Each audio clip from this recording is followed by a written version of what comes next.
Silent in the court. এই উকিল, আপনার কার্যক্রম আপনার চালু করেন। মাই লর্ড, যে রাতে মকবুলের তার চুরি হয় সে রাতে আমার মক্কেল ইমান আলী ছাগল চুরিতে ব্যস্ত ছিল। ঠিক আছে কেডি, আদালতে তো সাক্ষী প্রমাণ ছাড়া কোনো কাজ হয় না। মাই লর্ড, জানি আদালতে সাক্ষী প্রমাণ ছাড়া কোনো কাজ হয় না, এই কারণে আমি প্রমাণ নিয়েই এসেছি। এই যে প্রমাণ, 51 নম্বর পৃষ্ঠায় সব প্রমাণ লুকিয়ে আছে। কি 71 নম্বর পৃষ্ঠা সব প্রমাণ? এত বড় কেস।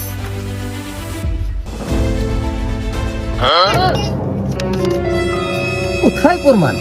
আছে ওখানে। ওরে বাবা, আসলে কিছু খালাস কিছু খালাস কিছু। Silent in the court please. Silent. এই ধরো।